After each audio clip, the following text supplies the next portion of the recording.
Would you like to learn the super secret enlightenment yoga? Yeah.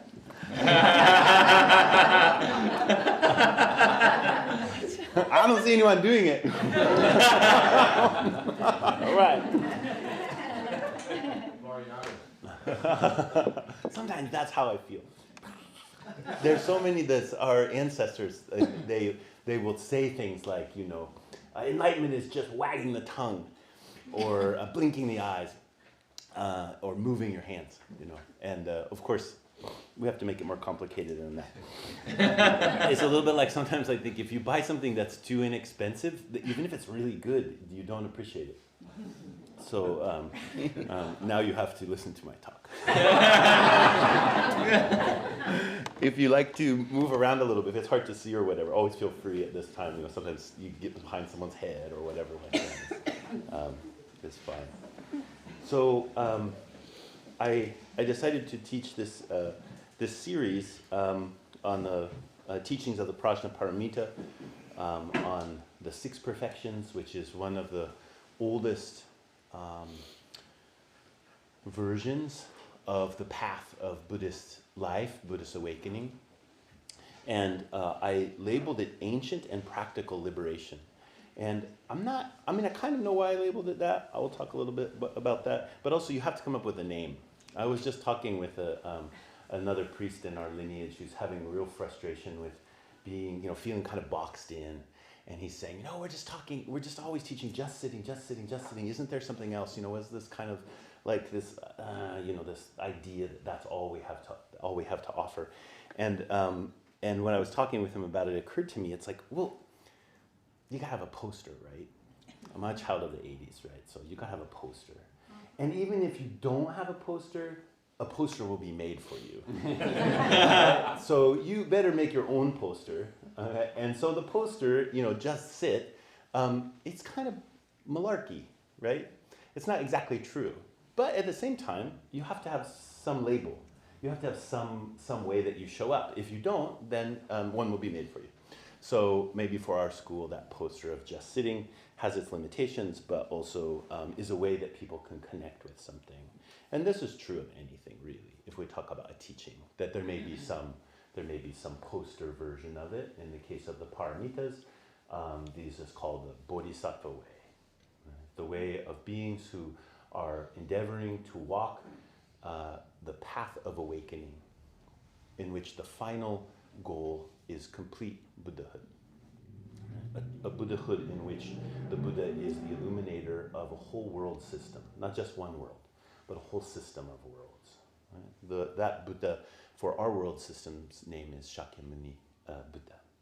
And so it's walking a path that is about that complete and total liberation, not just for oneself, but for all beings. So that's the poster, all right? Maybe a little bit more than just sitting, but that's how we talk about this. I'd like to emphasize that this bodhisattva way is a way. It's a path. The traditional word for that in Sanskrit is marga. In the 4 Noble Truths, very foundational to Buddhism, it's the 4th of the Noble Truths. That phenomena are marked by suffering, that there's a cause of suffering, that there is liberation, and that there's a path of that liberation. And notice I'm choosing my words here carefully. I'm not saying a path to that liberation. I'm saying a path of that liberation. That the cessation of suffering, or nirvana, or liberation, or deep and meaningful life, choose your words you like to put in that spot of what you're hoping for through spiritual practice. And it's not just something we do to get that, but there's a way of being, there's a way of living, which is in accord with that. And that's what we call transformation. It's not just flipping a switch, but it's living in a different way and practicing that moment after moment, day after day, year after year. And this is actually the most stable and joyful way, which isn't just trying to shove out the things in our life that are difficult, but learning to walk with them in a different way. So the paramitas are oftentimes translated as the perfections. Sometimes I like to say, rather than the perfection, it's the perfecting, right? It's a continual process. But I basically think we have completely unhealthy relationship with the word perfect. So I actually don't like it so much. But it's the standard translation that most people use. But we, especially coming from a kind of like a Puritan background, that's a heavy stream within our general culture, that perfection sounds really tight. Right? But actually, this kind of perfection we're talking about here is not something tight. It's like whole, it's complete. And the only way for that to be is not to cleave things apart. So another translation of paramitas is crossing over. I prefer that one. Right? That these practices, these ways of seeing, are a kind of crossing over the river of dukkha, or the river of unsatisfactoriness, and coming to a place of wholeness. One thing I like about that image of crossing over, this is an old image in Buddhism, like crossing over the river. Right? In many, actually, religious traditions, this is pretty common. But the one thing I like about that image is, I really like boats. And if you think about what it's like to be in a boat, and what it's like to be on the water, and even though you realize there's no firm place to stand when you're on water, there's something to do. There's paying attention. There is responding to the causes and conditions of the water that you're in at that moment. Even if you have a power boat, you have to do that. And if you're in a rowboat or a sailboat or any of those kinds of things, then it even becomes more necessary. You have to really pay attention to the water. And that's what we're talking about in this kind of a path. Ancient means both old, comes from the earliest Mahayana sutras, which were recorded as early as any sutras were recorded. So this would have been oral traditions in the first several hundred years after the Buddha lived in South Asia. And then these teachings would have been written down. And as they were being written down, these teachings about the 6 paramitas were written down and encouraged this kind of bodhisattva path. But here, I didn't choose the word ancient just to refer to them being old, although I think that's kind of cool. And one of the things that's cool about things being old is you can trace all the way through the teachings down to the modern day. So when you go back to these really old teachings, you'll see how that line just comes through everything. So that's age. But ancient here also means something like beyond time. It also means something like the wholeness of time.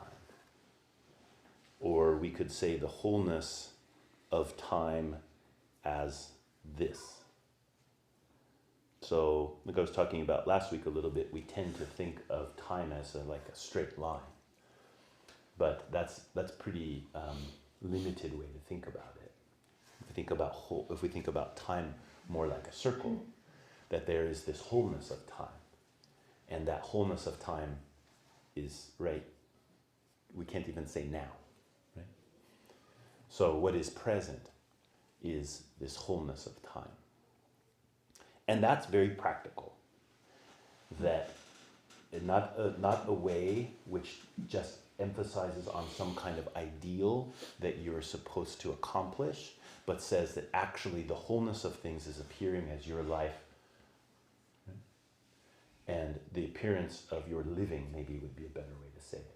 All of the qualities of your living, of life, are these particulars of the wholeness of time.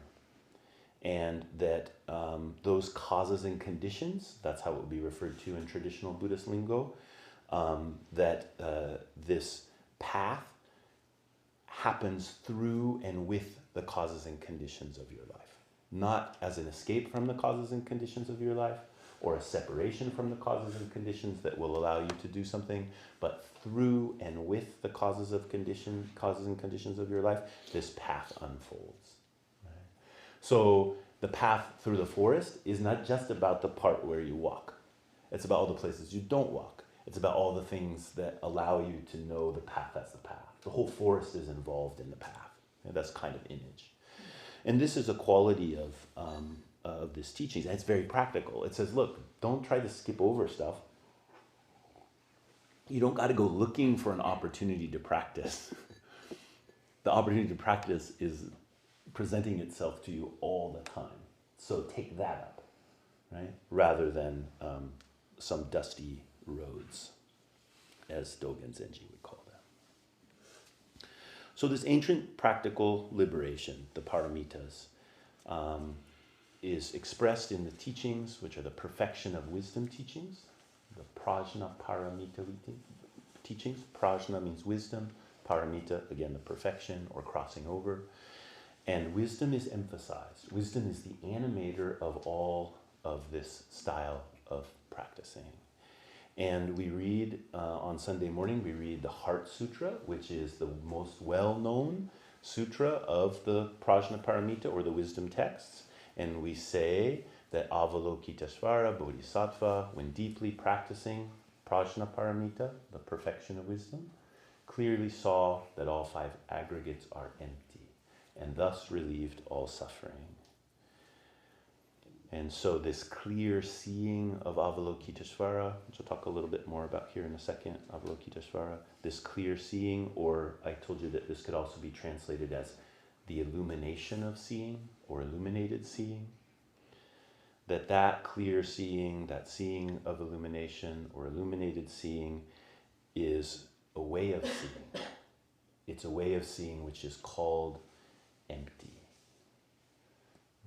This is a big, when we start to study Prajna Paramita teachings, this big kind of very potential for heavy nihilistic life, this word emptiness, which a lot of people push against, but it's really, the derivation of the word shunyata, which is what's translated as emptiness, is really pretty clearly empty. Like that's what the word means. And so we have to do a little readjustment with that word, because it can poke us in some, what do you call that, existential places that are a little bit difficult for us. So this kind of seeing, which is referred to as empty, is the clear seeing of compassion. Avalokitesvara is the bodhisattva of compassion.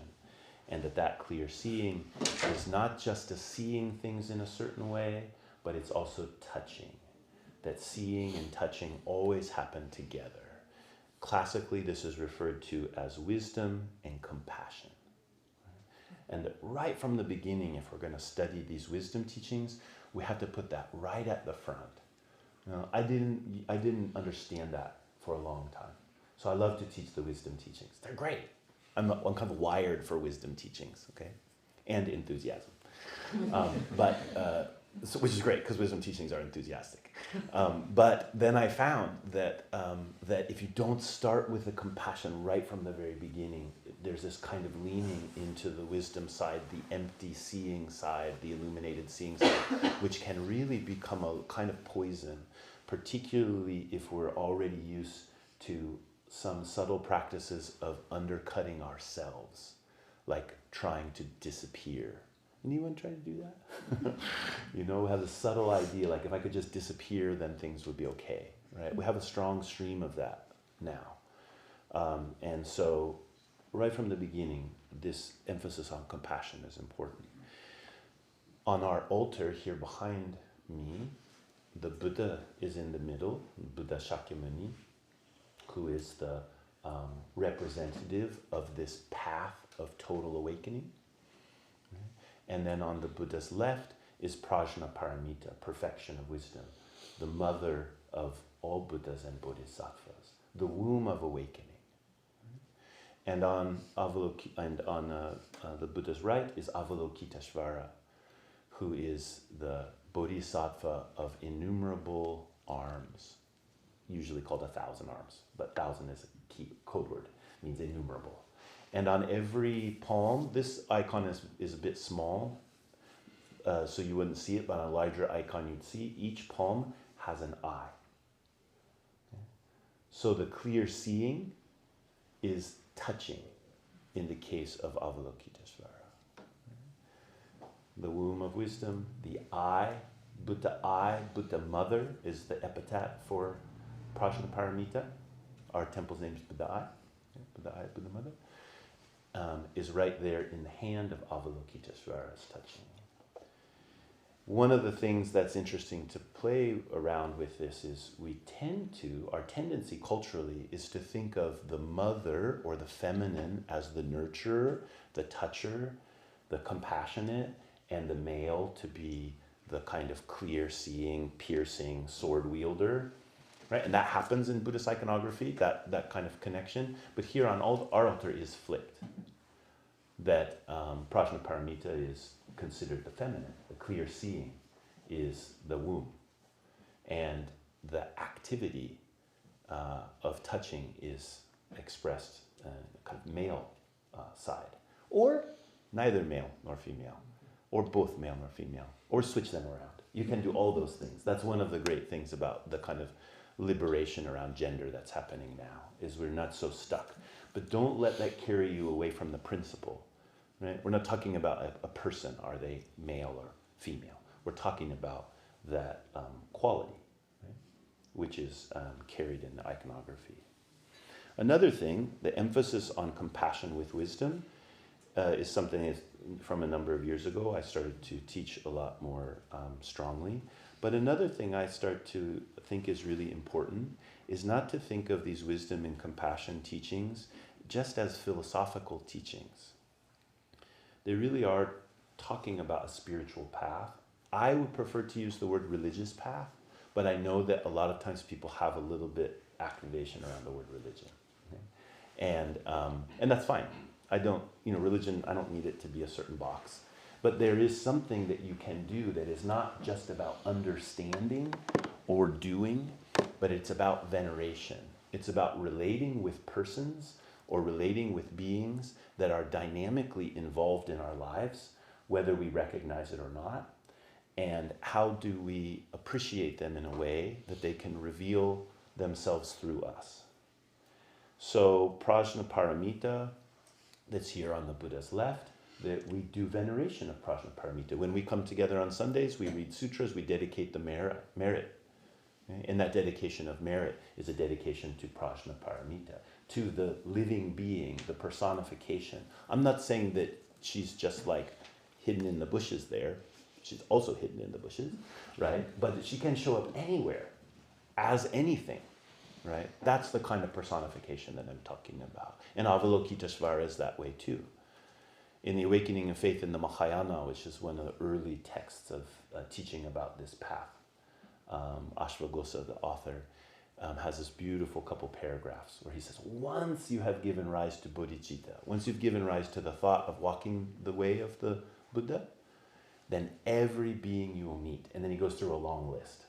Some of them are pretty, you're like, your wife, your husband, your children. You're like, oh yeah, I can get that. They all teach me. And they'll be like, your boss. And you're like, well, wait a minute. Not my boss, and then it goes through this whole list, all the way down to your enemies, right? That they're all functioning, their appearance of these bodhisattvas for the purpose of your awakening. Right?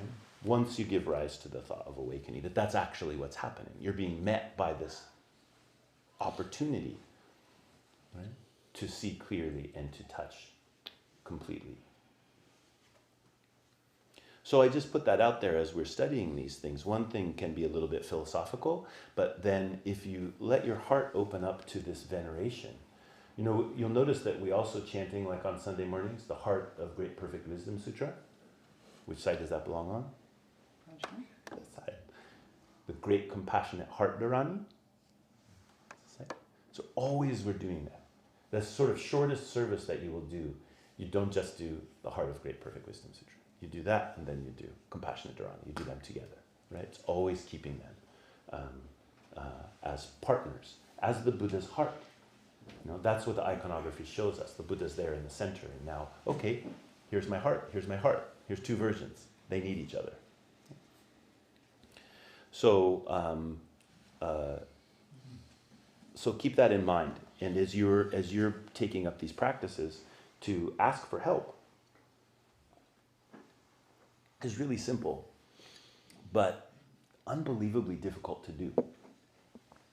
Part of it you'll feel silly, like, oh, I'm gonna put my hands together and be like, Prajnaparamita, please help me. And that sounds silly to many people somehow, but it's not silly. Actually, she's alive, and she can help you. And Avalokiteshvara is alive, and Avalokiteshvara can help you. And you have to figure out what that means, for you. Okay, so in the clear seeing, I'm going to give you 5 flavors. I think last week I gave you 2. So we're going to review the first 2 flavors, and then we're going to go in the other 3 flavors. And then we're going to talk about what's the significance of that. How does that work in our life a little bit? So the first flavor that I talked about last week is the already broken flavor. And this comes from a teaching by Ajahn Chah, who is a Thai forest monk, one of the big revivalists of the Thai forest tradition. And it turns out there's a whole bunch of different versions of this story. Last week I just gave kind of a paraphrase of what I remembered, and then I thought, I should probably look up what the actual story is. And then I looked it up, and it turns out that mostly what you can find are paraphrases of the story. So I'll read you a couple from other people's paraphrasing of the story, one of which at least was reported to have been there. So in this situation, Ajahn Chah is there with an assembly and is giving some kind of a talk. And he says, "You see this goblet?" asked Ajahn Chah, the Thai meditation master. "For me, this glass is already broken. I enjoy it. I drink out of it. It holds my water admirably, sometimes even reflecting the sun in beautiful patterns. If I should tap it, it has a lovely ring to it. But when I put the glass on the shelf and the wind knocks it over, or my elbow brushes it off the table and it falls to the ground and shatters, I say, of course. When I understand that the glass is already broken, every moment with it is precious." So that's a version that's told by Mark Epstein, who's a famous Buddhist teacher. Here's one by Jack Cornfield. "One day Ajahn Chah held up a beautiful Chinese teacup. To me, this cup is already broken. Because I know its fate, I can enjoy it fully here and now. And when it's gone, it's gone. When we understand the truth of uncertainty and relax, we become free." So, a little bit different. You get the point, right? So, this is one of the deep encounters of a Buddhist teaching, that life is fleeting. Right? And we all, if we open up our eyes, we observe this. That things come and they go. And so in this side of emptiness, or this way of seeing, we don't block out. We spend so much time fortifying ourselves against impermanence and making our way of seeing, like trying to make things permanent in the way that we see them. You can feel this if you pay attention to it. This kind of overly energetic grasp onto phenomena that you care about. And they become bigger, and you think, I couldn't live without it. But actually, there's no possibility that this thing will stay the way that it is forever. So Ajahn Chah brings this forward and says, if we could really reconcile our heart with that, then we could relax and be present with the thing and enjoy it. Right? Because we're not so involved in this kind of grasping of it. Last week I used the term that this side of the teaching emphasizes non-attachment. I don't actually like that term very much. I want to say it emphasized non-grasping. Because non-attachment, like non-connection, it's just the opposite of that. When you hold the glass with an open hand, it reveals the total connection as opposed to the subject-object isolation that happens when you really grab onto something. So this relaxing of the grip is not about asking something to become disattached from you. It's actually inviting a deeper, more profound relationship than the one in which I try to hold the thing in a fixed way. And oftentimes I start that because I'm afraid it's going to go away. So I hold it tightly, and then I'm not just trying to keep it from going away, I try to control it, right? And in the trying to control it, all kind of problems come about. Those of you who are parents. know this well. Those of you who have parents know this well. Okay, so that's first one. Second one, interdependence. So one perspective, this first one, Ajahn Chah, non-grasping, see the impermanence. But everything, if we start seeing that impermanence, we'll see that it's made up of all kinds of things that are not it. Anything that I encounter is made up of all manner of things that are not the thing itself. Right? So if I appreciate the leaves on the fig tree, right, and I can appreciate the beauty of that leaf, right away I could recognize, well, this leaf doesn't live independently of everything else. It's only here because the tree's here. The tree's only here because that's only there because that's only there because that's only there because. And you could see how for one leaf to be there actually takes everything. Where does the leaf end and the everythingness begin? You can't really find a line. It's just a matter of perspective. Are you going to latch on to the leaf as the thing that you're paying attention to, or are you going to look at the tree, or are you going to look at the garden, or are you going to look at West Eugene? Like, what's the level of perspective? Right? You could go into the leaf and you could see a cell or a little vein in the leaf or whatever it is. So that's a second way of seeing, or quality of seeing, the eye of prajna. Both of these are still in the realm of observation. They're still relatively safe. To reconcile with the impermanence of things, that's not so easy, but you still get to stay over here, and the thing that's impermanent gets to come and go over there. Right? Things being interdependent is still over there. The third way I like to talk about, and don't worry, I'm going to go over these a billion times. The third way is that there's no place to observe from. Say again, there's no place to observe from. Your seeing is also totally intertwined with whatever it is that you see. And I'm using seeing here for all of phenomena. Seeing, hearing, thinking, smelling, tasting, touching, thinking, feeling. All of those, when you feel something, think something, taste something, see something, you're completely involved. It's not like you're in the stable place from which you're seeing things. You're totally involved in that seeing. And so you can't isolate a place that is stable from which you'll see. The river's starting to make more sense now, isn't it? And actually to leave the shore is not so easy. Just to leave the shore of stability, of like, I get it, we're over here, we're on the side of suffering. I can see the side over there, that's non-suffering. I'll just push my boat off and go over there. But once as you're pushing off from the shore, there's no solid ground. Right? Every movement, every inclination of your own being is involved in the experience there on the boat. Okay, the fourth level, or the fourth facet of this eye, is that, let me say this about the third thing, that actually this third level where there's no place to stand, this is the place in which our way of seeing actually shifts. The first two ways, we're seeing something differently, but our way of seeing isn't quite shifting yet. We're seeing things in a different way. But this place where there's no place to stand, this is where insight comes in. That's a term in Buddhism, like seeing through things. Insight. Insight comes when we're involved. And we're not just kind of protecting our view and making it be a view of impermanence or a view of interconnectedness, but we're now on the hook. We are impermanent. We are interdependent. That will be unmooring. And that's where shifts can take place. And then from that place, things are just what they are.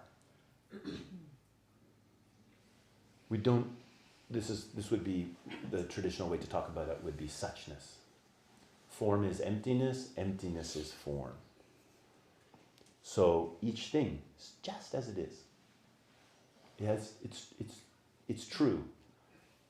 The glass is just, when Ajahn Chah talks about it, he says, it holds my water admirably. I love that line, right? A glass is a glass. Very simple. Right? So this is another facet of the eye, of wisdom. And then the final facet is, I would say, total inseparability. And that is compassion. That is, in the words of the paramitas, it's generosity, it's ethical living, it's patience, it's zeal or heroic vigor, it's meditation or concentration. Those 5 things are the full application of that eye of wisdom.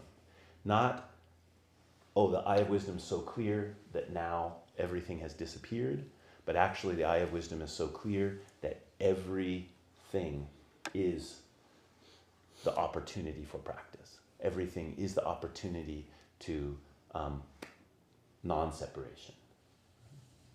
And this is what the paramitas invite us into. So there are many other ways to talk about emptiness. I'm just picking out 5 here because that seemed like plenty.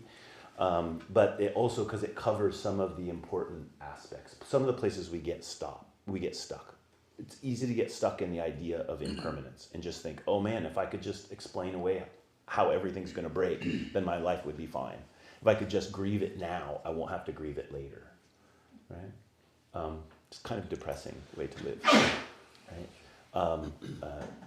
And then the interpenetrating one or the interdependent one, that's also a place that's really easy to get stuck because it's so beautiful, right? Like, we're made of stardust, people. Yeah, but what happens when the cat takes a dump in your shoes? That's stardust too. That happened to someone.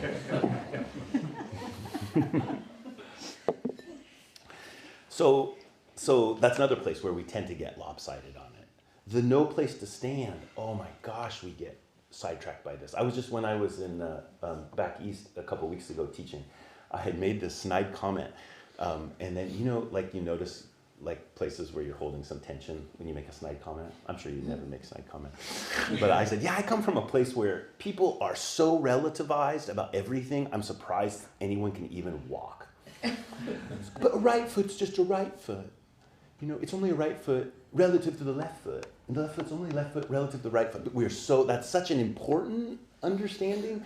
But if that's the only understanding, it's like you can't walk, right? You lose a capacity for any kind of balance. And I think that's so strong. When I was teaching high school, I taught philosophy in high school for a number of years.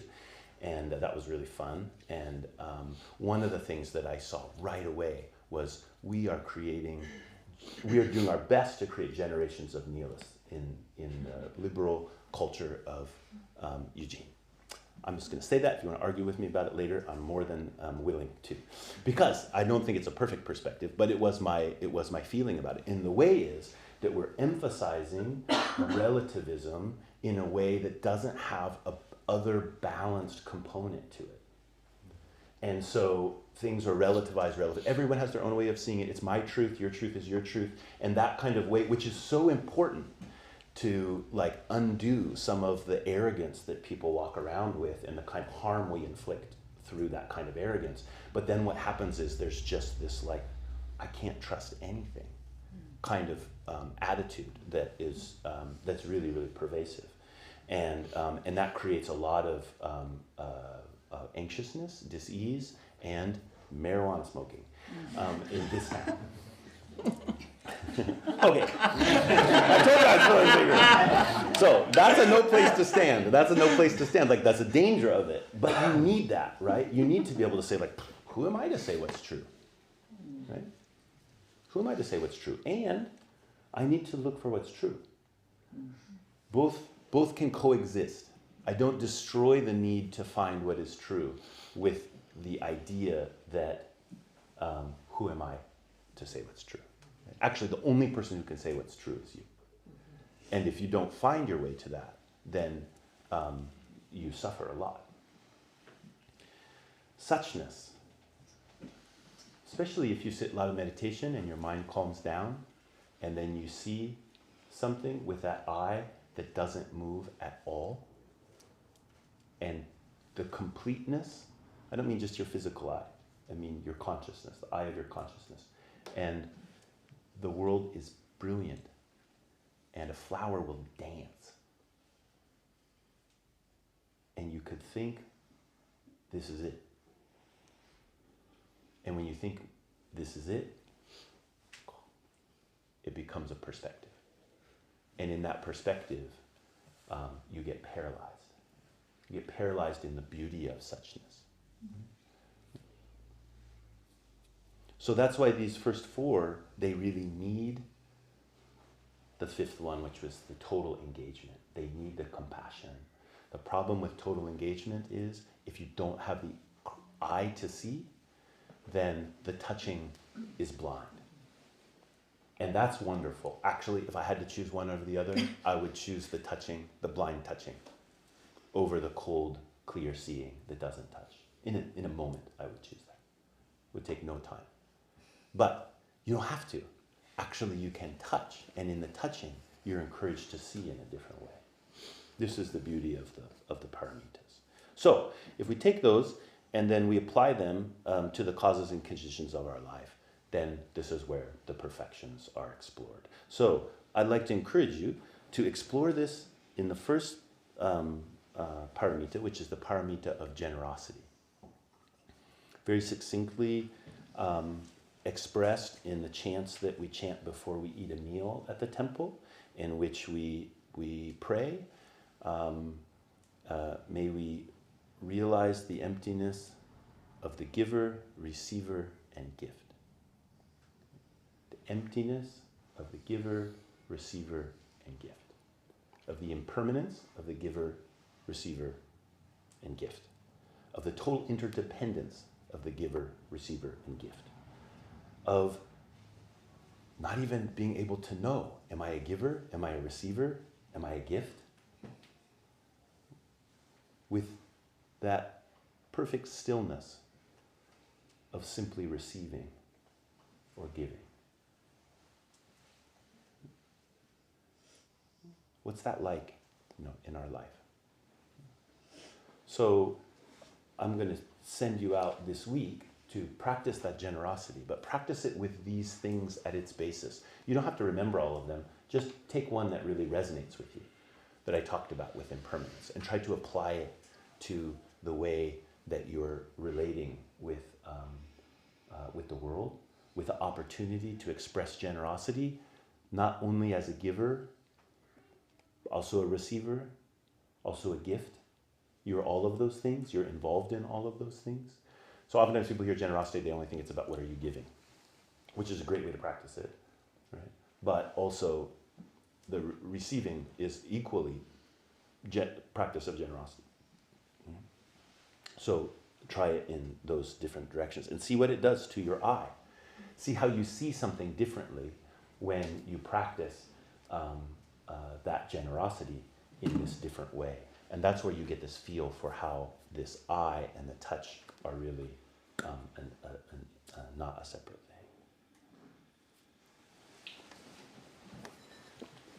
thing. Any questions or comments or rebuttals? Hey. Often on Avalokiteshvara's forehead, on the headdress, there's this little being. A lot of us don't know that being is there. Would you talk about that little being?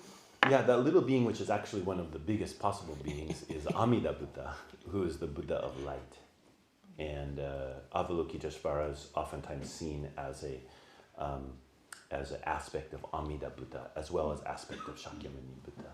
So when we see Avalokiteshvara usually in the iconography, if there's something in the headdress, or just above the head of that particular being that the icon is of, that's telling you something about the origins or the heart of that particular being. In the case of our Prajnaparam, our Avalokiteshvara, this is the Avalokiteshvara of 1,000 arms and 11 heads, and this comes from a ancient legend about the emergence of Avalokiteshvara, And I don't know all the specific details. I kind of look them up and share them with you later when we talk more about Avalokiteshvara. But Avalokiteshvara's head explodes into these different heads, which I just think is beautiful. Because we could get the idea that that Avalokiteshvara uses all the arms with a single head. That would be a mistake, right? And then we would think about our own practice as if I could just get my head straight, that then I could use all these arms correctly. But that's not actually how it works. We don't get a single head straight to be able to activate and to utilize all the arms skillfully. It's actually this multiplicity of our heads, which is important for us to open ourselves to and trust that, today, happy Father's Day, by the way, again, and everyone else. I was just going to say, I have a head as a father, which is really a different head than the head of a monk. They talk to each other sometimes. They oftentimes disagree, right? But this quality of many-headedness is part of our being. So that's usually what you'll see in the little more Shakyamuni Buddha situated iconography. Mm-hmm. Can you talk on touching the suchness of fear or pain and its causes and conditions as in compassion as a gift? Yeah. The first thing I would say is that rather than think about it as touching the fear or the pain, it's touching the body, which is a physical body, but also an emotional body, spiritual body, many layers of that body, energetic body. It's touching the body, which is in a state of fear or pain. And this is slightly different. When the fear or pain, because the fear or pain is a real experience, we tend to, it becomes a thing, it comes kind of solid. And we may convince ourselves that it is impermanent, but in that convincing ourselves it's impermanent, we might kind of hope it will go away. We might be kind of forcing it, forcing to go away. But the transformation is of the body. And the transformation of the body that's slightly different than saying the transformation of the pain or the fear. The body is transforming there. So there is a wholeness to the body even when it's in fear or pain. But we get isolated in the fear and the pain and not able to recognize the wholeness of the body. So the touching is a touching that the opening and awareness that we're applying is about feeling the whole body. But the way we might feel the whole body is right through the pain and the fear, because it holds our attention so strongly. And we know the tight places bring our attention to them. So right in that place where we can feel it, like in our emotional body, the fear or the pain, to ground in the physical body is very helpful, because there's a kind of stability in the gravity of our physical being. And as we bring some awareness there, very softly, just to let the breath go through the fear and the pain as the whole body, as opposed to use the breath to push the pain or the fear somewhere. And that's the kind of very simple quality of touching, which is really important, because usually the fear and the pain, I rarely say always, but in this case maybe I would, the fear and the pain are always very important teachers. There's something there that we need to learn from. And when it's overwhelming, then sometimes just the application of stillness is a little bit unhelpful, because we'll clamp down. We won't just really stay still and open, we'll clamp down. So when that happens in practice, I usually recommending to people, breath practice is good, but also sometimes you need to just stand up and do a little walking. If you like, who couldn't like the garden, then walk in the garden. And that kind of very slow, simple movement helps to keep the soil tilled, you know, and not let it kind of harden up and compact too much. Buddha-san. Mm-hmm. People can do the same thing with anger too, and try to feel that suchness, but then is it true that they will get kind of this energy from it that allows them to continue to cultivate the anger? Yep. Yeah. Yep. I wanted to phrase that more of a question, but I was thinking about. Yeah. So one thing, you know, there are different aspects. So when we get to talking about patience, for example, in the perfection of patience, one of the things that's really important with anger is that practice. Another translation, patience is kind of the kind of very round translation of it. Forbearance is probably a little more accurate translation of the perfection of patience, perfection of forbearance. That's really important for anger. Whereas fear and pain, probably generosity and concentration or a quiet mind is a really important medicine. For anger, the first thing we have to do is we have to forbear it, and then the ethics, we have to stop it. So containment of anger is actually really important. But if you just contain it, it will explode, which is not skillful. But sometimes that's as good as you can do. So you contain it for a while, and then you learn about what the forbearance is that's necessary at the deeper level. So that also requires a very, like a kind of stable mind, stable heart, which comes from concentration practices, for example. But you really need to apply that. You really need to apply that part. One thing that happens when we touch anger is the energy of anger wants to move, and that's why the ethical limitations on it are so important. It wants to go. It basically wants to go out or in. And so if you're an out type person, you're going to try to get it to go out. You just can't. That's how I am. So I just know that. I mean, I can just feel it in my body when I say it. It's like flamethrower. And even I know it's wrong, but it feels so true, you know?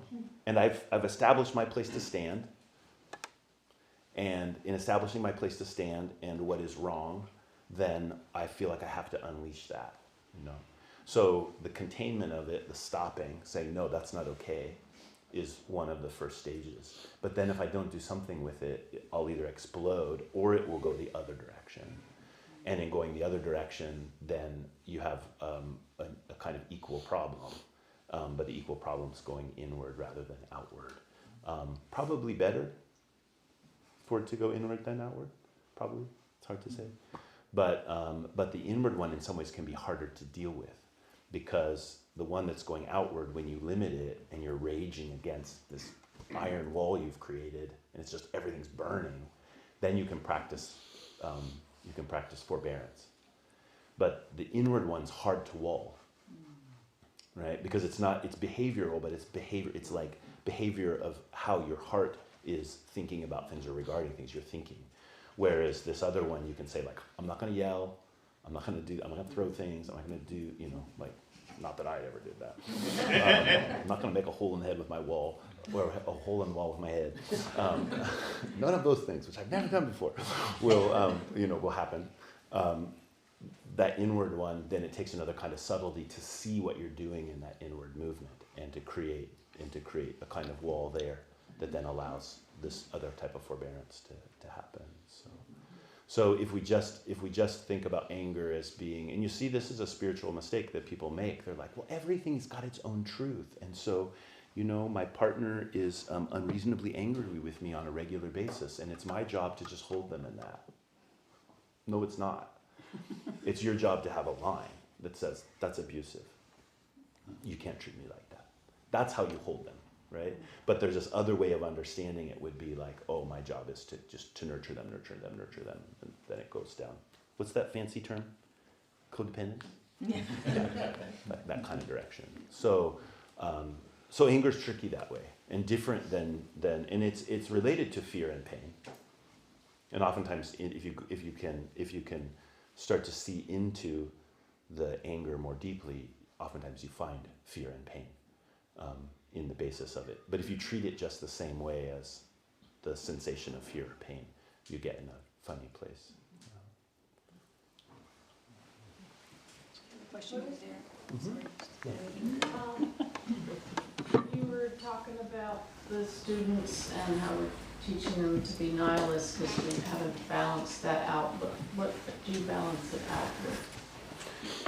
So, if I refer to us, when I was a philosophy teacher in high school, that the medicine that I felt like was important was, first of all, to challenge an overly relativistic philosophical perspective, which was just basically like no limits on everyone has their own truth. So that's not so hard to do. You say things like, well, okay, let's say, because people would say, well, people have their own cultural thing, so their cultural thing is just their cultural thing, and it's just a value that's created by culture. It doesn't have any intrinsic truth to it. And you'd say, okay, well, what happens when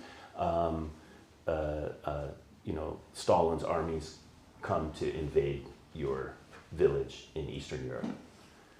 Do you just say, well, yeah, Stalin, he's got his own perspective, he's got a pretty good plan, it involves killing a lot of people, but, maybe, like very easily you come to a place where you can't, relativism only works in the abstract, in the solidity. So that would be part of what part of what my job would do. And I think for anybody, because we all have this issue, I think, is that's a place to pay attention to. And a lot of the big, difficult conflicts that we're involved in our say North American culture or world culture, we're at this kind of crossroads where we don't see a way that we can come together, and with a very relative perspective, we've lost a capacity to be able to go to a third point, because we just stay in this sort of like, well, this is this point and this is this point, and we don't have to do the challenging thinking, right? Which would help us lead to a third kind of possibility, which usually involves high level of complexity. Like to feel, like to go to this other place, you don't get to just have an already made answer. You have to actually pay attention to things and walk a path in which you find another way forward. And so that's where what I feel encouraged about is if we can take up a path where we say, look, I'm not saying that I know what's true, and I'm just not going to be a relativist by insisting on what I think is true. I don't think that's the point. I think the point is saying, yeah, I got to get off my own high horse, and I got to pay attention to things. But I also can't just say, well, everyone has their own way of thinking about it, and so I'm not going to ask any challenging questions. I want to ask the challenging questions, and in those challenging questions, then there's a path that starts to emerge. And I think culturally that can happen. As a society, that needs to happen. And individually, we're the ones that will drive it.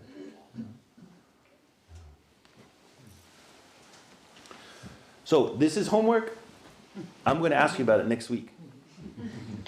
This one time I was at a Dharma talk by a Korean lineage Dharma teacher named Haju Sunim, and she teaches in Ann Arbor, Michigan. Really amazing Zen master. And we were at a Zen teachers conference, and she gave the talk. And we would always have someone give a talk to kind of see what the different styles are. And I forget what the topic was, and that's how closely I was listening, I guess. And she was going through something, there were like 5, well, like I did today, like 5 things. And so partway through the talk, she just went, okay, what were the 5 that I just explained? And then the person who's a Zen teacher, right, who's like, and it was so cool because she just like like right on the spot. It was quite beautiful and funny and brutal all at the same time. Anyway, if we have a small assembly next week, I'll know. Taking my threat seriously.